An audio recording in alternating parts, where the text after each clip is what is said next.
So the fact that you listen and not only in designing and with the fashion moving it forward, but you also listen when it comes to like crypto, when it comes to like new technology and all these things. Because people don't know, quiet as kept, you're like a strong entrepreneur. Like you're moving into that space, even though people look at you as a coach, but you listen and you position yourself well.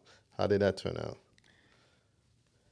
You could look at me as a coach, but any good coach will watch what his players are doing.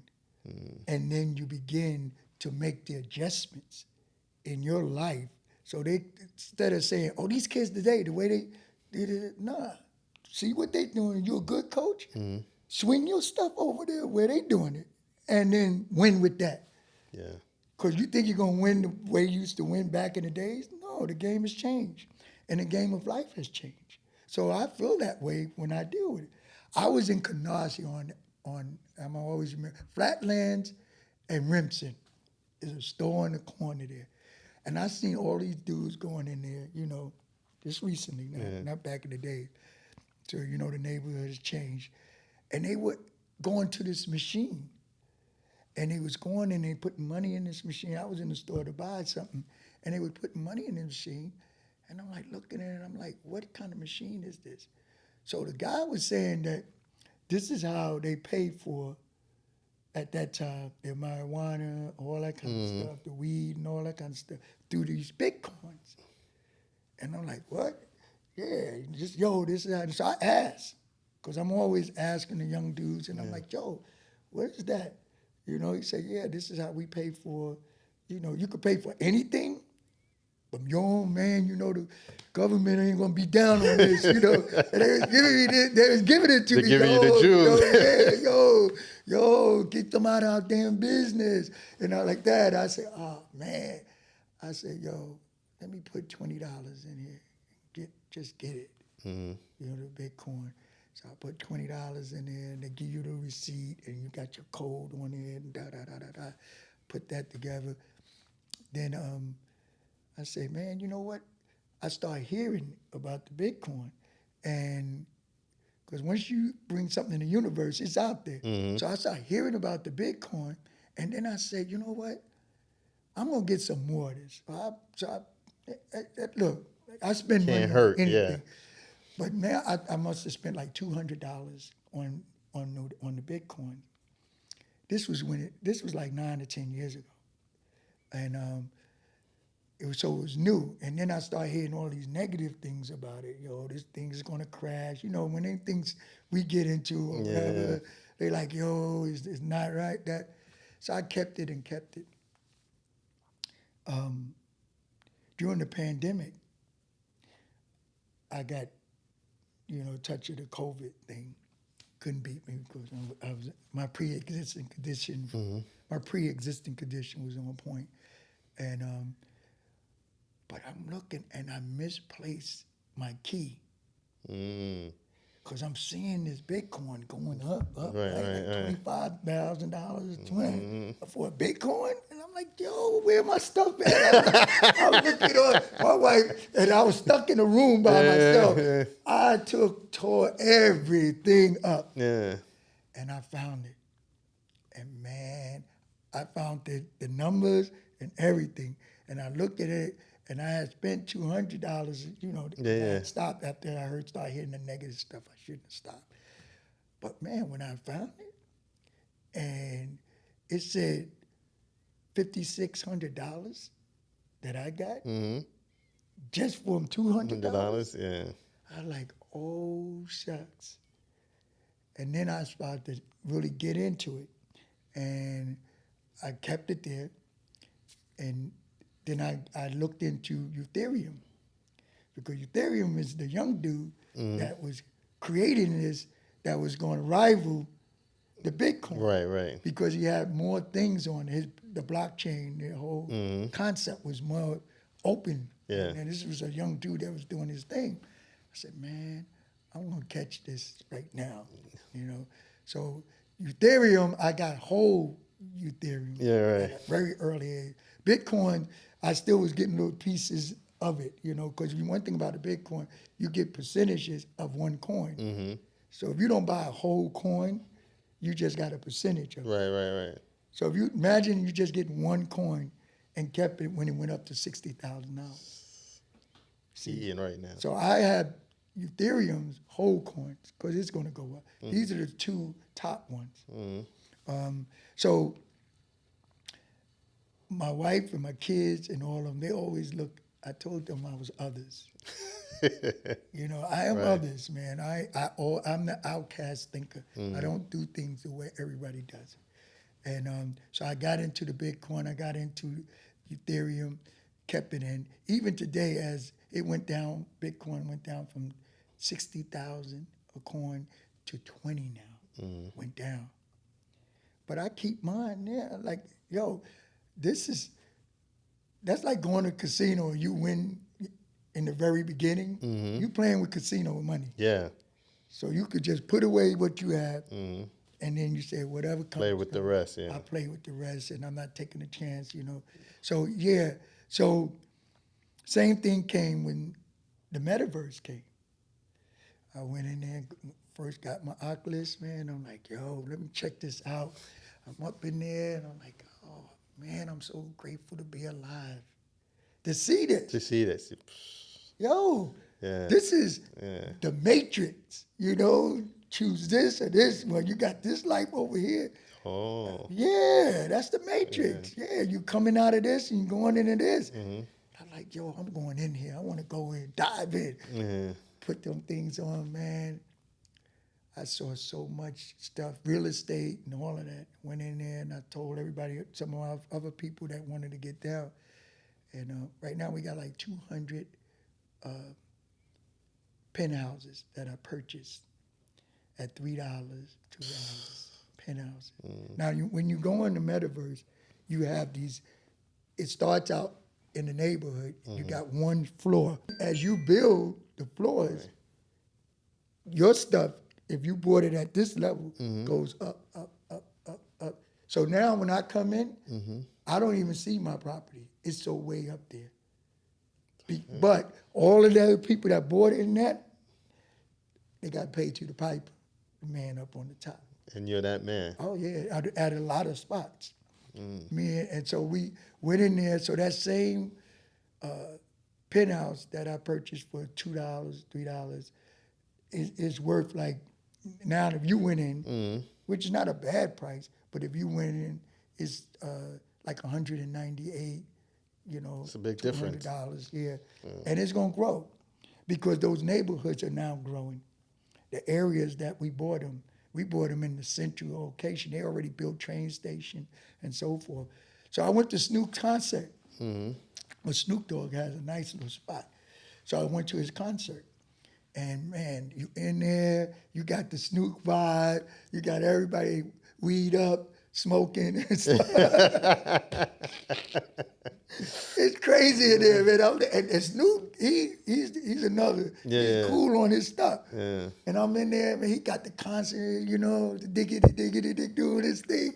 And I'm like, I'm walking around, and they see me now. They call me OG on the thing because I go places where most people don't go. No. Let me tell you one time I went in where all these young people are at. So even in the metaverse, there's hoods that you don't want to go to. So I go in there, and I just go in there just to check it. They hanging out. All the young people came out. And they come up on me in my face like this. Because remember, you're an avatar. But you still feel it. Because when they roll up there, what you doing in here? And all of them are pointing their fingers at it. And OG, what you doing in here? And I like, I told them, I settled it. I said, listen, y'all gonna be the first people that get their ass kicked in the metaverse. My old man, y'all get out of my face. We look like that, son. I said, y'all gonna be the first. They bust out laughing. Yeah. I said, y'all gonna be the first one to get your ass kicked. I said, but it can be intimidating. Right. But I go all over in there, and they building in there. They got clotheslines. People are selling stuff in there. You sell stuff, but I got stores like in my buildings. I have the stores, and you create stores where people buy and stuff. They go in and you buy it, and you'll get it at your house. So you walk in, you're walking into the store, you're walking around, and you see what you want. Oh, I like that, and you buy it, and then basically you pay for it right there, just like you do on the website. You pay for it, zip, and then we send it to you. That's crazy. But now you're talking about everybody from the world. So we meet up with people from India, from everywhere. So you're not just talking to people. When I do lectures in there, I have a lecture room that holds like 25 to 30. You charge people to come in. They hear you lecture about whatever you lecture about. So It's crazy. You don't look like you in there yet. Nah, I'm not in there yet, but you got me. Son, wait. My mind's spinning right now. Wait, son, Yeah. you know I'm calling you son. And you know, in here, in the gentleman factory, man, everybody's coming to me now. I'm like, yo, how you not up on this, man? Hearing is different. Like, I don't hear this language. See how you described it just now? I don't hear that. When I hear about the metaverse, I'm hearing about the goggles and, you have like a cool experience. You just described a whole playbook just now. Like, yo, listen, you got this chapter and this is chapter 2. This is like, I can really move with that because I'm like, damn, I didn't know it was that much happening in there. I think what the gift that God has placed in me, the universe has put in me, is my ability to, when I communicate with my young people, I communicate with them to put it where they can do something with it. If you're educated, that's what you should do. If I'm educating you about the Bible, I'm not speaking from way back there. You know what I'm saying? I'll be like, yo, Jesus had 12 dudes that he hung with. Yeah. Basically, You're breaking it down. Yeah, those 12 dudes, they did this. They ain't have no internet. But they got his gospel out to everybody. And look, here we are 2,000 years later. We still talking about that. I gotta add one more thing that God gifted you with, is advanced thinking. Because you know how you see something and you're already thinking forward. Like some people wait to act. You see something, it makes sense to you, you're acting right away on it. And I like that because that's advanced thinking. That's like, okay, this is going to be something. Let me jump in early. So you're like one of the early adapters in certain things. Bitcoin, early adapter. Metaverse, early adapter. It's like you don't wait to see how things are going. And I think that that's another gift God gave you, because the ability to see something and process it quickly and act on it. I think that's crazy. So I ever say, if you don't see it before you see it, you would never see it. Yeah. So you have to see. You have another saying too. There's time And timing. and timing. That's right. Time and timing. Your timing is right today. Time is here. But the timing got to be on point. Right. It's like anything else. Here it is, the ninth inning in a baseball game, and you down by one, or you down by one, and somebody's on base. Right. If the time is right for you to be that man, but if your timing is off on the swing, you're gonna strike you out. And so our timing's got to always be on point. But I like to use words in a fashion so my young people, because they pick them up and they remember those things. So when I'm talking to them, I'm like, yo, if you don't see it before you see it, you'll never see it. That's in basketball as well. So before I take a shot, I see it going in. So when I coach, people used to say, yo, how do you see that play? How did you see that? Because I see it before I see it. Great players see it before they see it. So when you see us make a shot and you say, dag, he made that, we saw that already. We just acting it out. Everything that is created in the tangible come from the intangible, which is in your mind first. And then you create the chair and the mic and everything. But you have to see it first. So I'm into seeing it. And when I see things come out, I spend money on stuff, but I like to invest in people. I'm one that sees something and say, hey, yo, you know what? What do we got to lose? Yeah. Yeah. I'm going in here, Mm-hmm. and I know where I should go in and find young people, which I do. So now I'm hanging out in the metaverse. It's crazy. I went to a basketball game, the Knicks, because in the metaverse they show you the game, Mm-hmm. and you have to sign up to get to that game. I'm sitting next to Kevin Hart, like In at the the game, metaverse. in the metaverse, at the game, live game. The game is Yeah. going. Yeah. We are both sitting in the chair.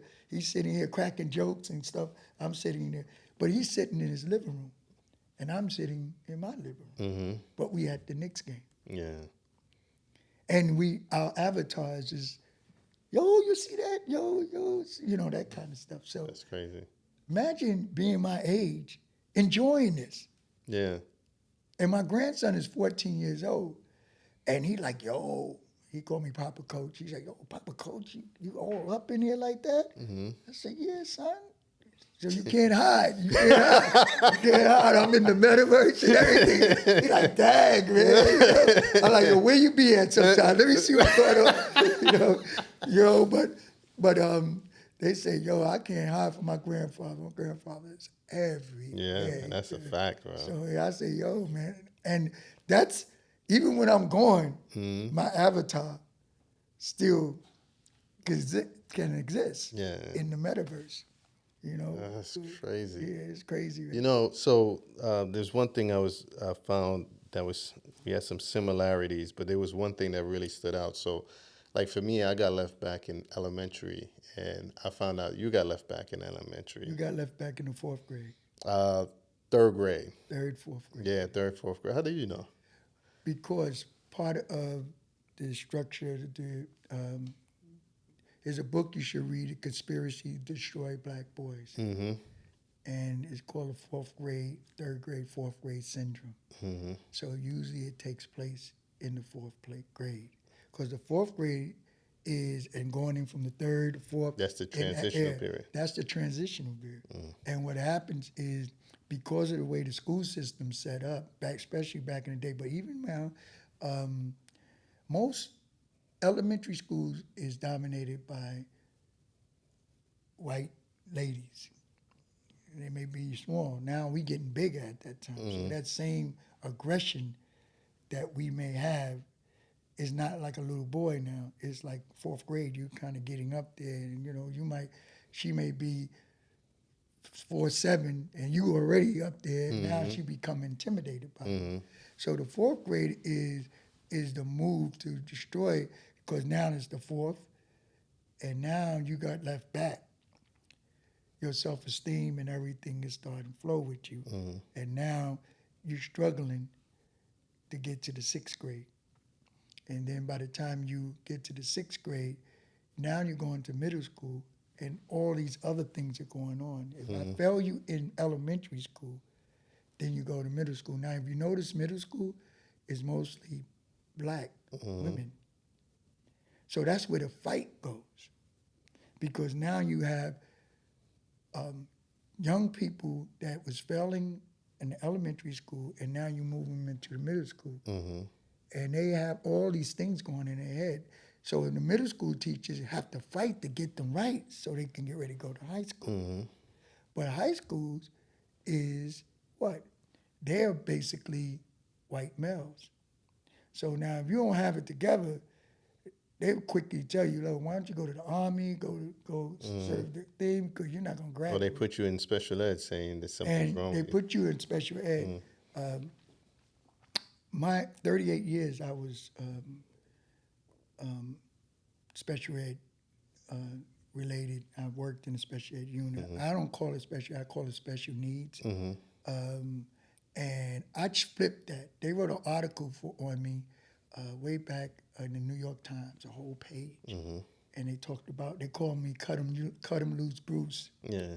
because I used to get all these special ed kids, the boys especially, decertified from special education. But I had a whole nother flip on it, man. I'm like, yo, I would show them the budget. So I would have 12 of the toughest guys, again, my leadership. And I would say, yo, look how much money they spend on y'all guys versus the money they spend on a regular student. They spend so much money on us. Yo, we got the bag right here. Yeah. Yo, let's use this money and show them that this money is good. So my classrooms were set up like this. I ain't had regular chairs and stuff like that. I had couch in there, everything, because special need kids, whether they were disabled, learning disabilities, or emotional, I didn't even call. I told them you were delayed. Well, what do you mean by delayed? It's just that you just got to catch up with everybody else. You're delayed. There's nothing wrong with you. And what I'm going to be able to do is to help you get there. So I used to get kids to certify until parents got on my case because the government welfare would give them money if their kid was in special ed. One time a parent came up and cursed me out, man, because I wanted to decertify her kid from special ed because he didn't need it anymore. Right. But she's like, yo, you messing with my money. You messing with my money. He's in your class. I don't see no problem. Why are you trying to get him decertified? We don't need to be no hero like this. Nah, because you're messing with my money. Crazy. So what I did is I come to find out that my athletes, you know, I showed them how to use special ed education instead of having it use them. So they were like, yo, what? Because look, I was telling them, look, there's a lot of advantage in this special need money. There's more money spent there. You got 12 kids and 2 teachers in here. Then you got your own counselor, resource room person. You could go out. You got an SAT that they got to give you all day to finish it. You take the regents. Everybody else is running out. No, sir, you got all day to do this. I had kids get scholarships to college because they took advantage of this special. They flipped the script. They flipped it. But we have to have people in there that's willing to show them the money. So I know our young people, yo, look at this money. I could take y'all on trips. You know how many trips? We don't even have to be in the school because there's money's allocated for me to take y'all on trips. I don't like to be rolling in here. You roll here. Nope, everybody else is scared to take y'all out because they ain't giving you the word that, yo, look at the money. We gonna go spend this. We ain't going to McDonald's. I took people to Marriott to eat. We ain't going to McDonald's. Yeah. Because the money is there. The money's there, yeah. So if they're gonna put us in there, yo, let's take advantage. Take advantage. So when that article came out and they saw, it had pictures and everything with me in there, it was a big article. And it was like, even the state called me up and did a piece on me and stuff. And like, yo, what are you doing to change these kids' lives? And I said, it's a secret sauce. Because you don't want to stop the paper. No, I don't like, you don't want to mess with that bag. Yeah. And I hope that teachers just be innovative and creative at that time. And I was the crisis intervention teacher, so a lot of times teachers couldn't handle the bad kids. So I would tell the principal, give me those 12. This is my hangout crew. Yeah.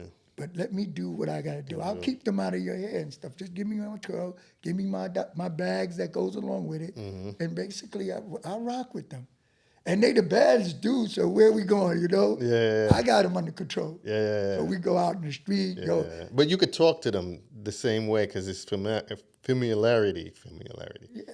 Like once you're comfortable with somebody, it's a lot easier for you to like, okay, this person's relatable. Right. We could talk the same language. So they're going to more than likely listen to you versus listening to somebody that doesn't understand them, doesn't understand their culture, their language. I play ball. You play ball. Right. Yeah. I had a Benz, right?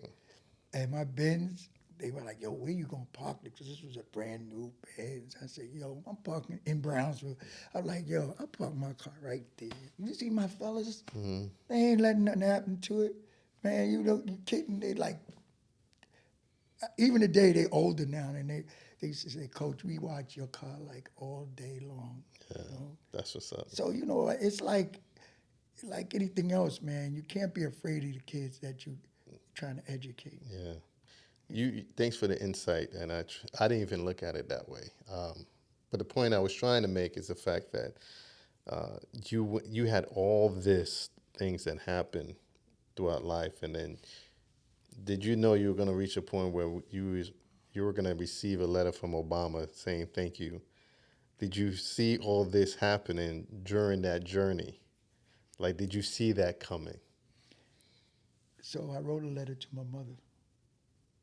So first I had to forgive my mother, my sister, my brother, all the people that I felt abandoned me. Mm-hmm. And I had to forgive them, because forgiveness is not something you do for the other person. You do it for yourself Mm-hmm. because you're carrying baggage Mm-hmm. that don't belong to you. So when I teach, I talk about, get that bag. You got somebody else's baggage on your On back, yours. and you can't fly like you want to fly. And the way to get rid of it is give it to get it off. Get it here. Even when they dead, you can forgive. Mm-hmm. That will release you.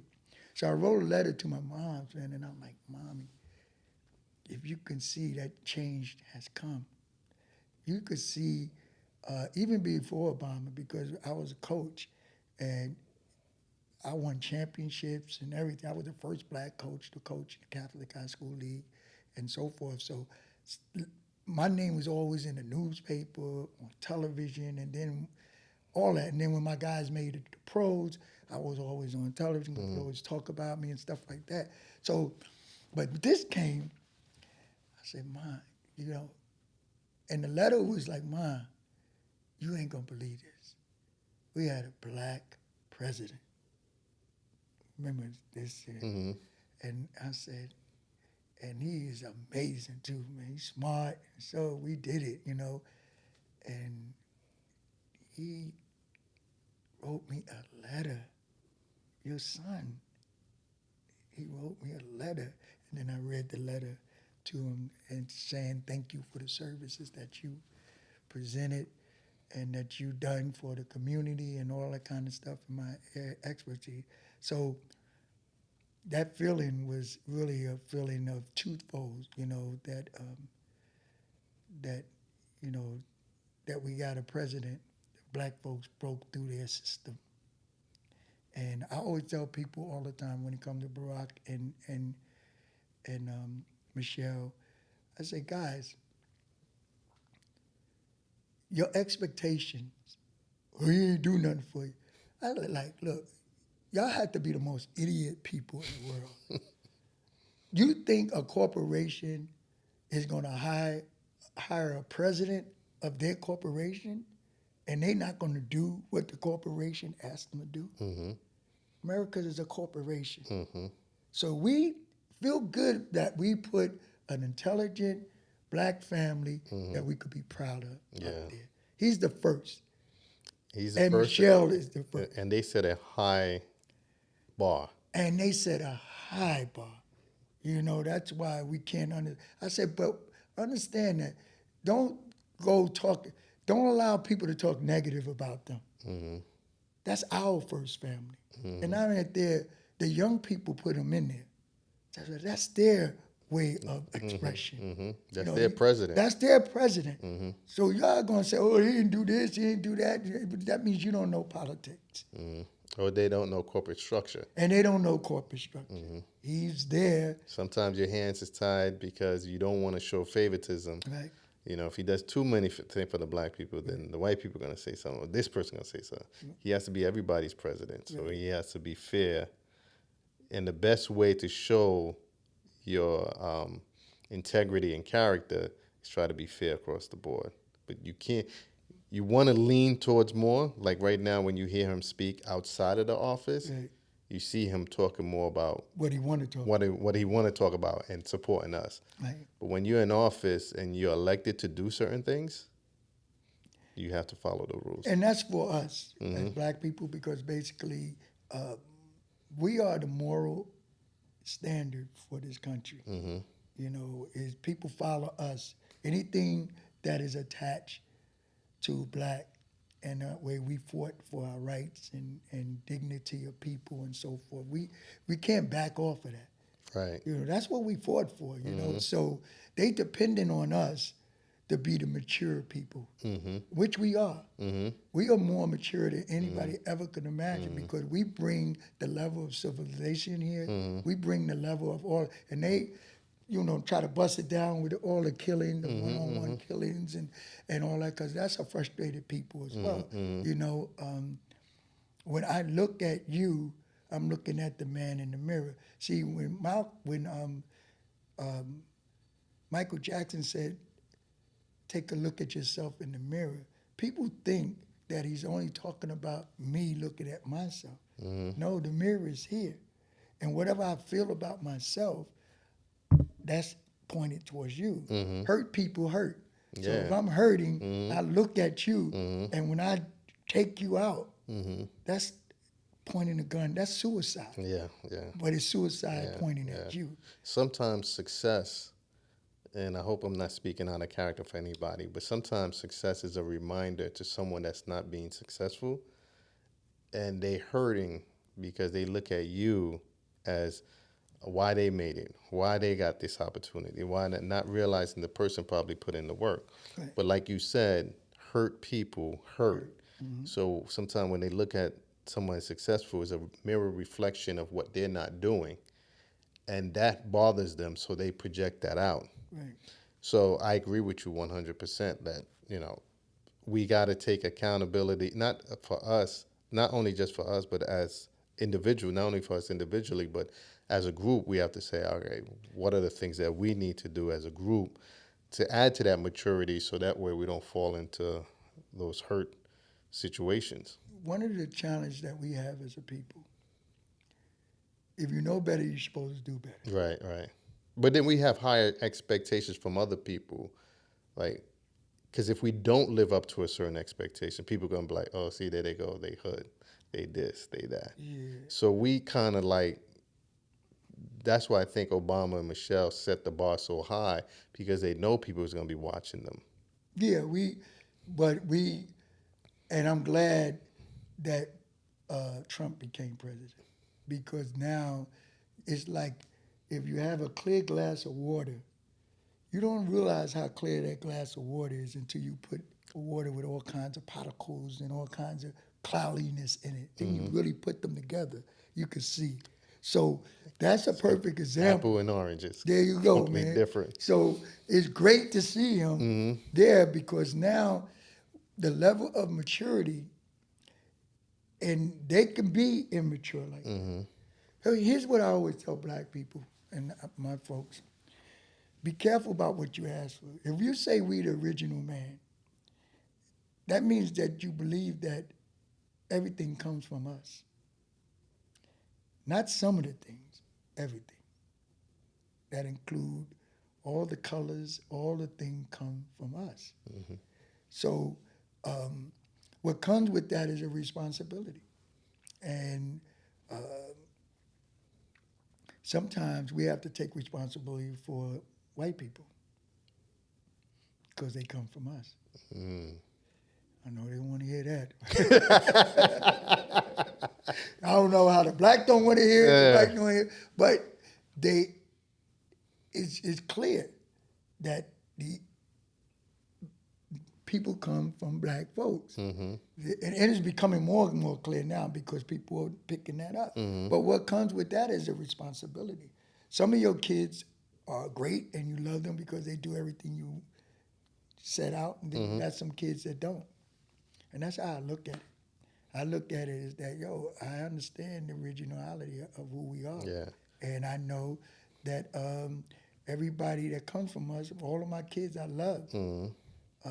But I also know that some of them after the heart of their dad and some of them not. All of my ball players, all of whom I call my sons, the same way. But as a person, a responsible man, you have to take on you take on that responsibility. Yeah. So While we on that note, I know you said a quote that said, "Music and basketball has a major impact in the hood." and can make a major change. And I agree with you 100%. What came to that conclusion for you that said music and ball can really change the world? Music and ball. Music, first of all, is, when we used to do the drumming. Yeah, yeah, yeah. So that's how we communicate. So in the communication, we we have to always be able to communicate with each other. And that's communication is the basis for life. So we could communicate like this, but then we could do this. And music is that thing. So our expression is through our music. Rather is today, I'm not one to say, oh, our music back then was better. Oh, I don't know what they doing now. Old Right. heads again. And I'm like, old heads, you missing today's music. You missing the brilliance of our young people and how they're able to do stuff that is amazing. When we start playing instruments back in the days, we played instruments way before the Europeans got the instruments. And then, and so forth. Look at the day, these guys got electronics. Kids go on YouTube, university, I call it, and they learn how to play, mix, and put music. I'm listening to my son is a singer, and he comes back with beats and music and stuff. I'm like, where you get that? Oh, I just put that together. It's in them. Still in them. They just using different instruments. They may not use the guitar. They may go on the beats where they got the beats and all that kind. They do all that. So it's different times, man. These kids are still doing it. Their music is great, and you should be happy when they pay tribute to us by using some of our beats. So they saying, yo, I respect James Brown. So his beats were the most sampled beats ever, because people was getting that beat, boom, boom, boom, boom, Getting that vibe. getting the vibe, and they just say, look, well, let's put it into our music. Don't hate on them because they doing it. Now I got hip hop people. When I remember we used to hate on the hip hop folks. Hip hop folks now are hating on some of the young people. And I'm like, nah, don't hate on them. Oh, they don't make hip hop like they used to. Well, used to is back then. So why I look like I'm looking like I'm rapping like I used to? Yeah. So and the ones that making money is there Jay-Z and those guys. They understand it. They're like, yo, I'm getting with this because this is the future. It's what's relevant right It's now. relevant in it.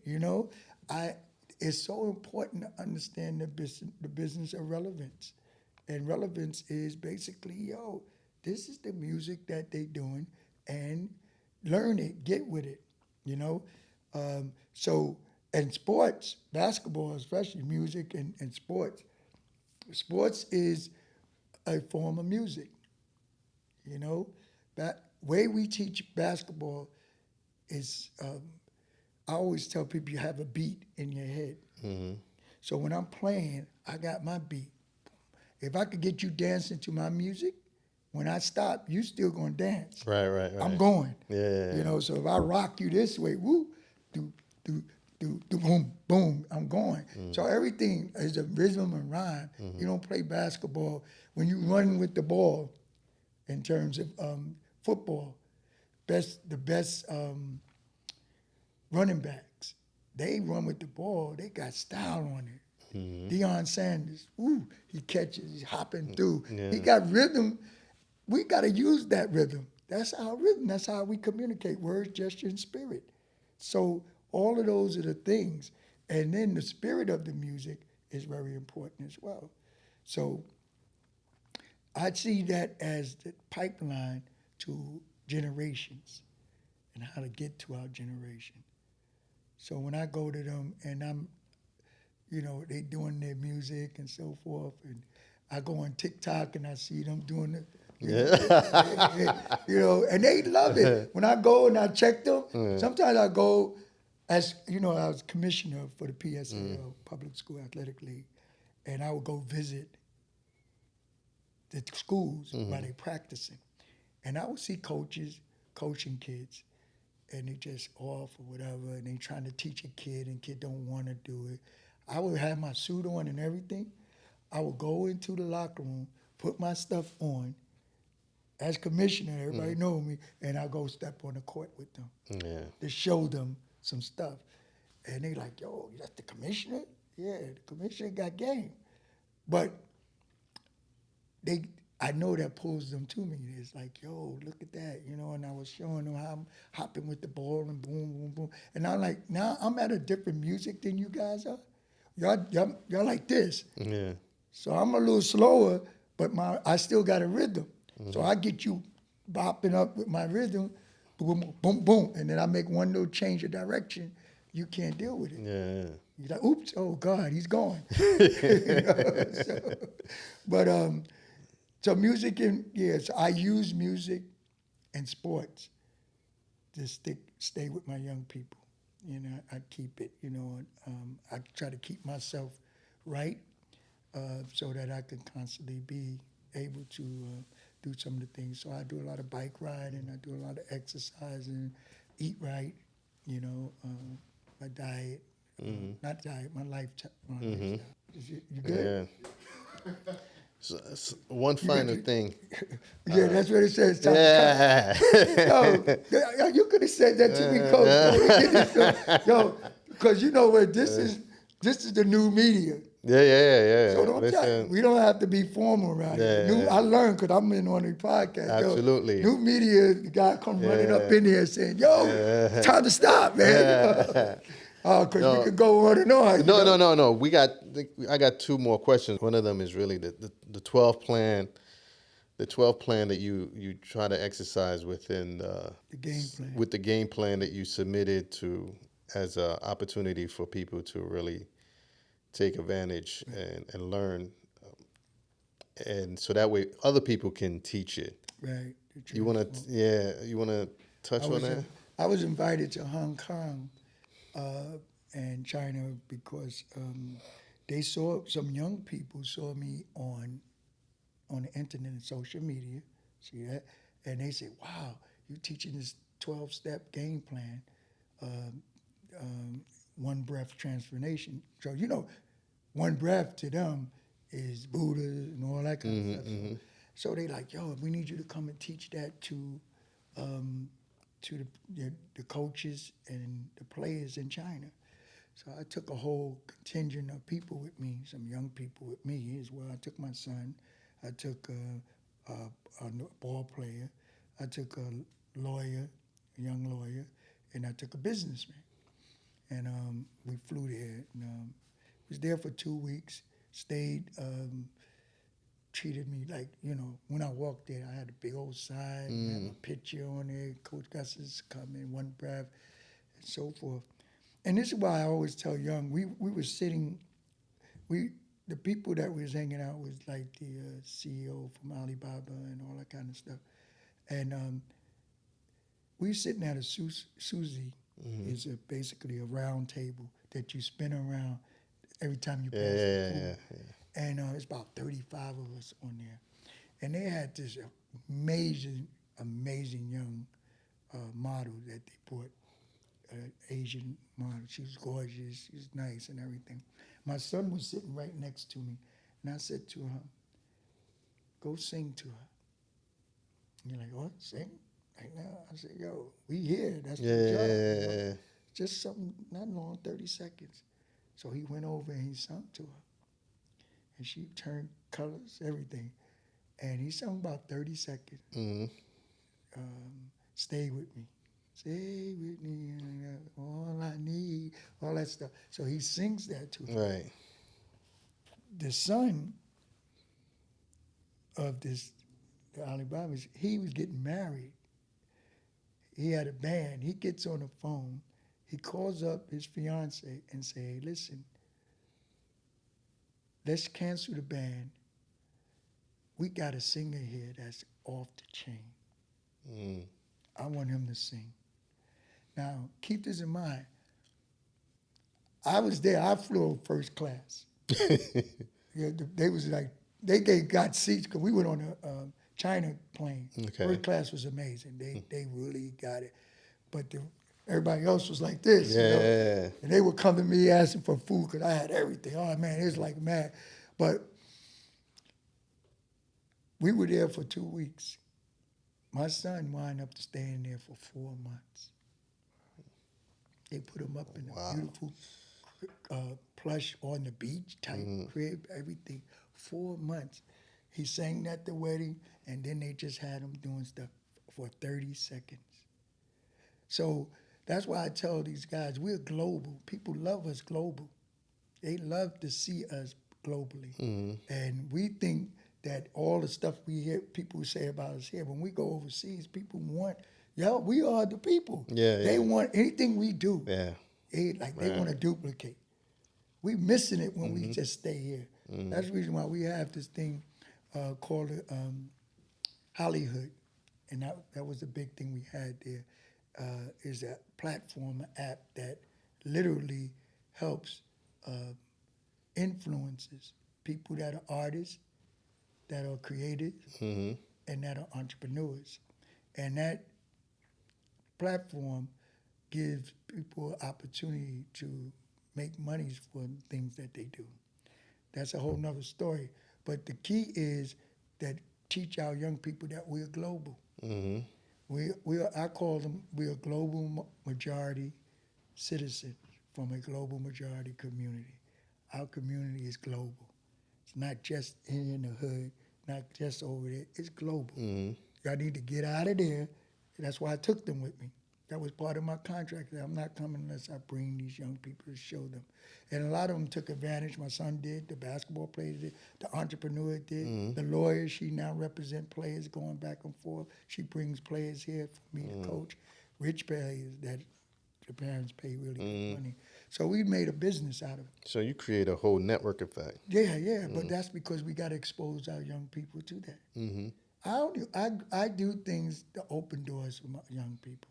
I don't know if you ever heard me say, you can't take an 800 credit score to the grave. You know what I'm saying? Yeah. It's like basically, what am I going to take my influence to the grave with me? Right, No, right, I'm trying to use everybody. I use it for my kids and my sons that I have around me, because the bottom line is, it's so important to me that, yo, when I'm gone, I'm gone. Right, Even right. though the breath keeps living, because one thing about breath is ancestral. It keeps going. But my goal is never to take, is always to breathe life into our young people. Those 12 steps is what we use to do it, because what I have maintained in my book, I talk about those 12 steps, and that we as a community are addicted to negative thoughts and behaviors. We are addicted to that. So, addiction runs big in my family because of my mother, my sister, my brother, and all of them. And what I learned from them is that it's addictive behavior, compulsive behaviors that needed to be changed. And you needed 12 steps. The 12 steps come from the 12-step program. Right. I created my own because I used to go to their thing, and they would like say to me, well, you can't really participate because you're not really an addict. I said, yeah, but I'm a son of an addict, a brother of addicts. I said, so what y'all have for me? Don't think I ain't hurting. You don't think true. seeing all of this, and I could tell more stories, but I know we don't have the time. But the point is, this affected. If it affected me, then it affected other people. So that's when I say, well, I'm gonna start my own game plan, and I call it the 12-step game plan, and that is a game plan to help people deal who not appear to be addicted, but you are addicted, because we're addicted. We always hating. Why are you hating on this guy? Because we're addicted to it. It's something that's becoming embedded into our system that we didn't put it there, but we have the right to get rid of it. So I talk about how do we get rid of this stuff, where you stop hating on. Why are you hating on this generation?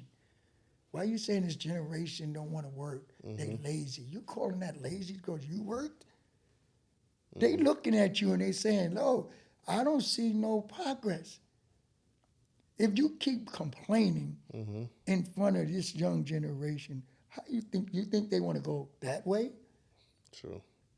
And I was respectfully sitting with a mayor, not this mayor, but it was another mayor in another city.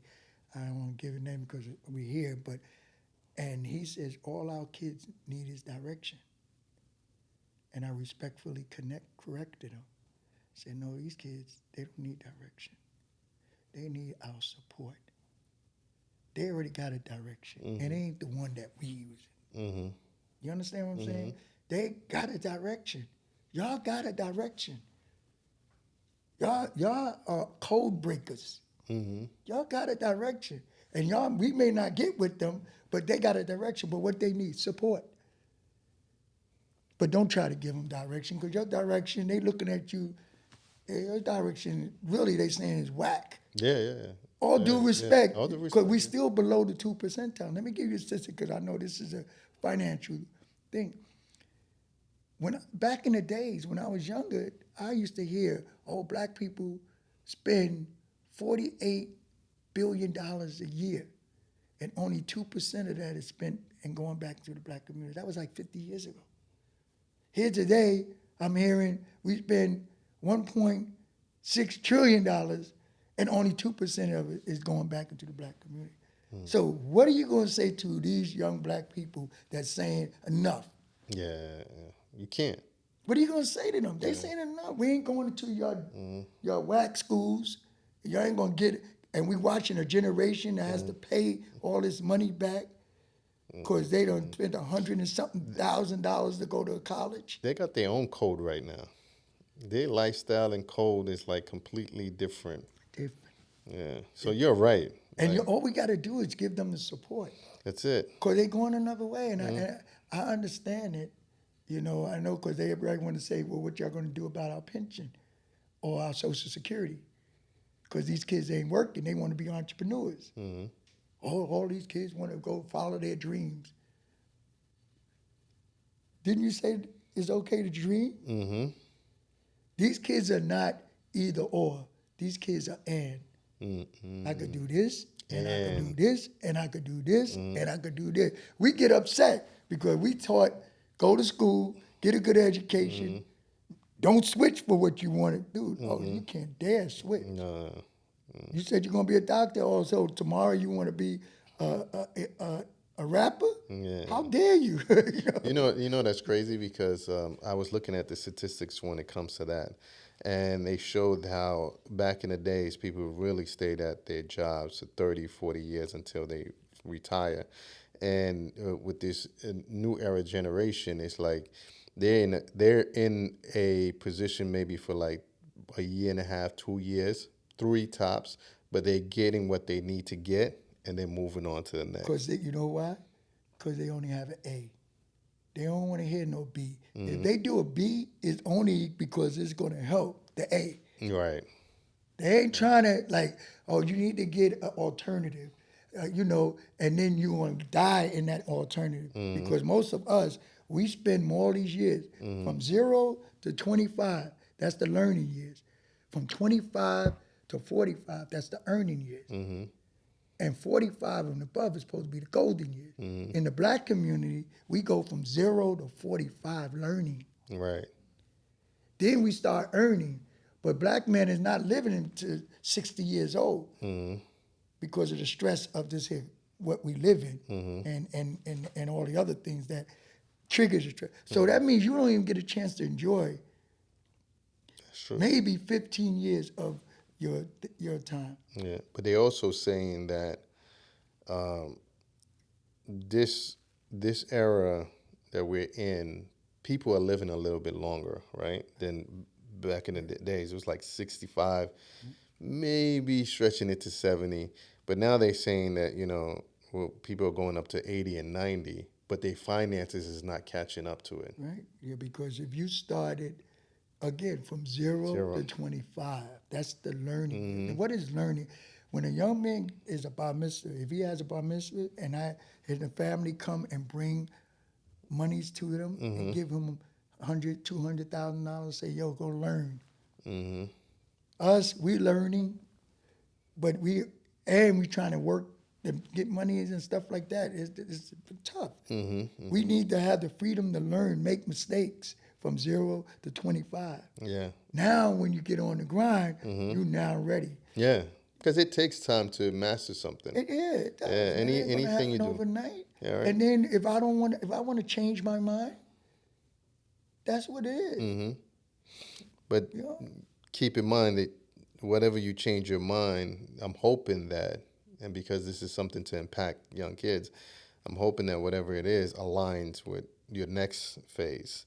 So that way you don't waste too much time. I think our generation and the generation before, I think sometimes they waste too much time instead of saying, okay, I'm going to learn this, but if I'm going to transition to something else, it's still going to align me to the end goal. I think there should be an end goal where everything aligns. I learned this skill set from here. I learned that skill set from over here.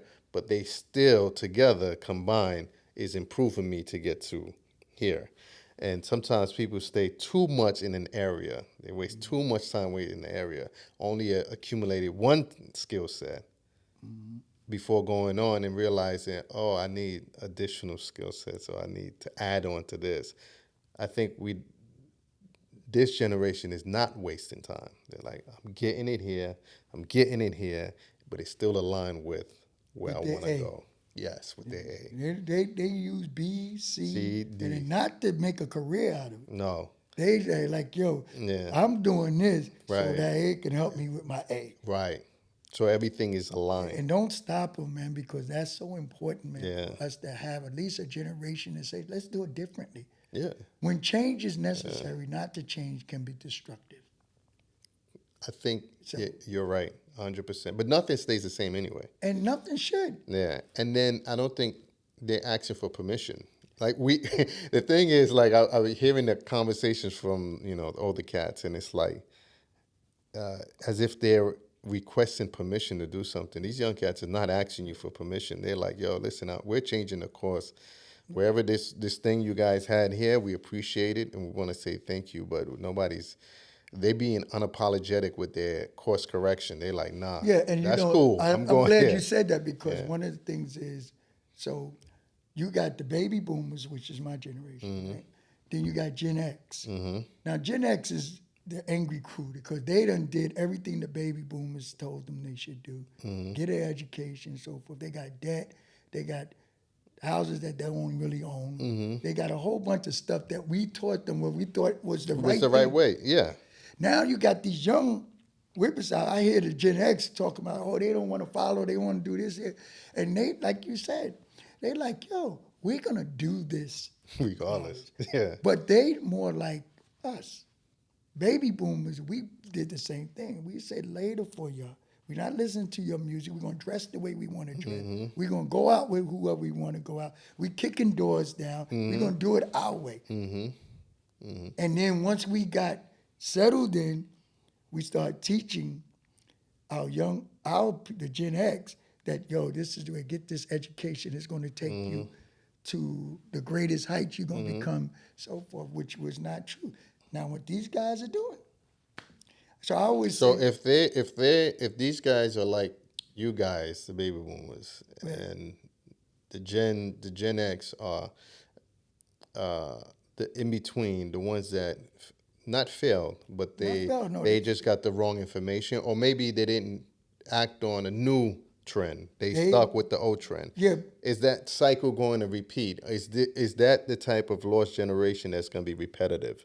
Meaning going forward with the new generation now, when they breathe life into the generation under them, will that be a lost generation? No, because they're not going to gonna be be- following that. not them. going to be lost. Okay. No, because you're talking about the Zen.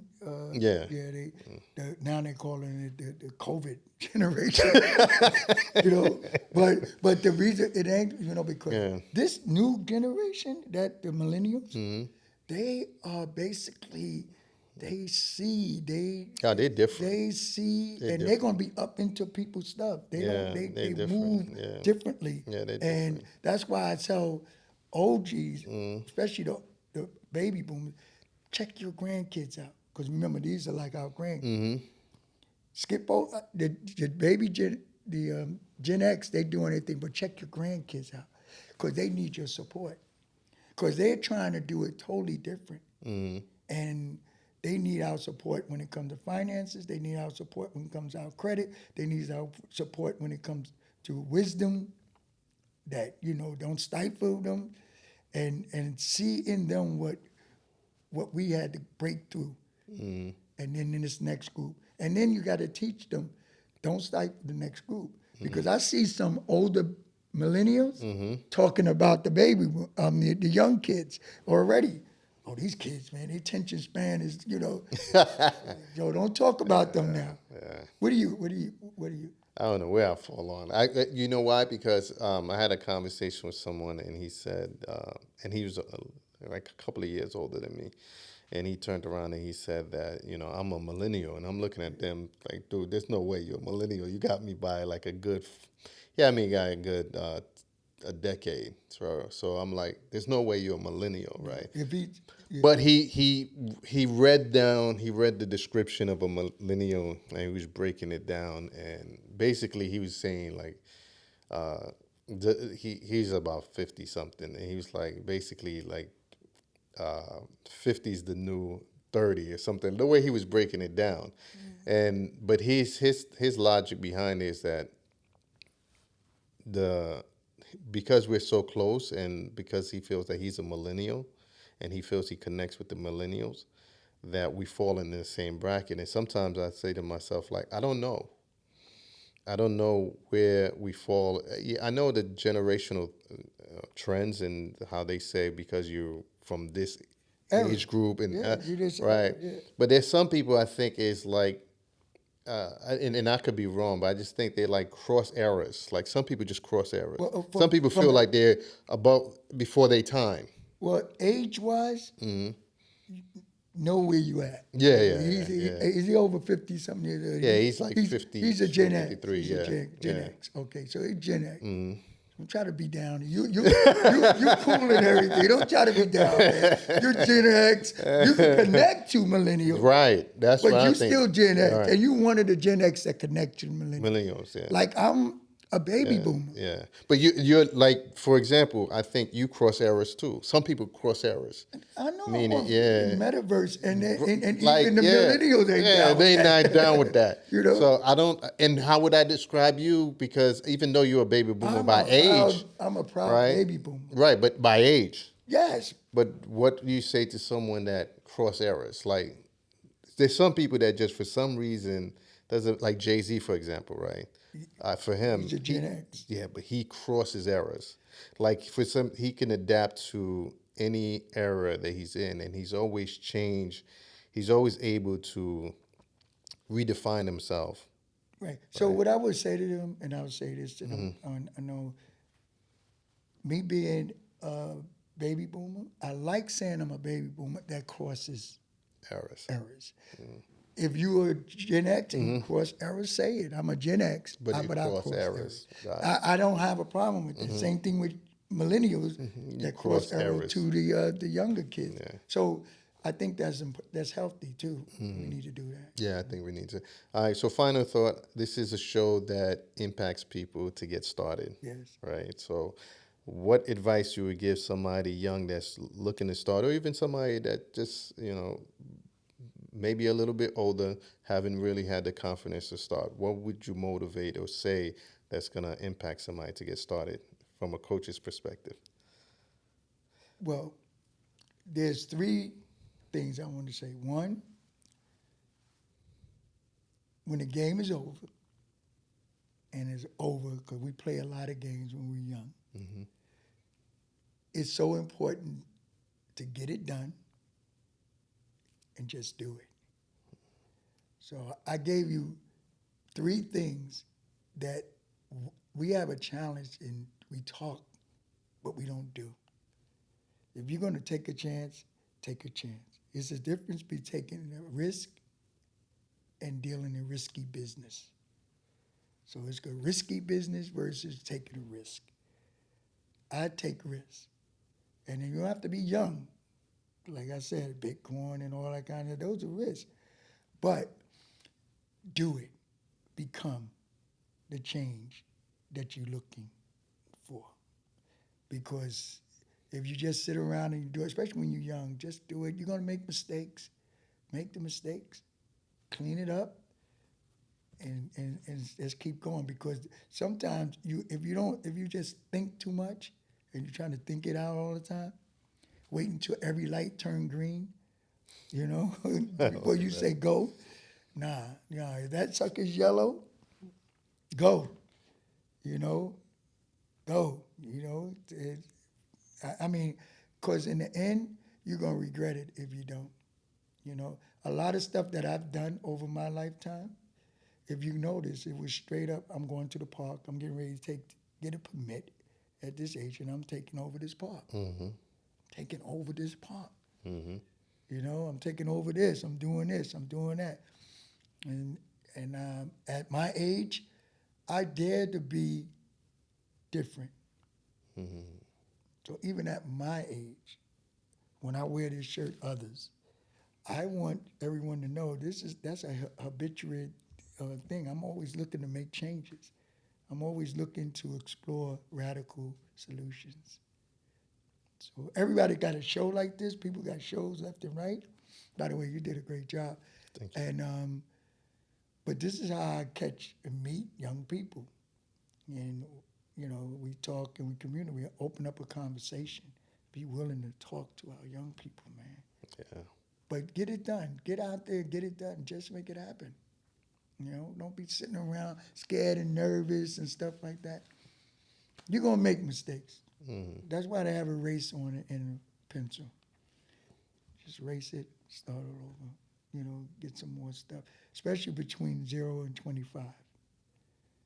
And I know some of us are still learning at 45. I'm trying to get that age down.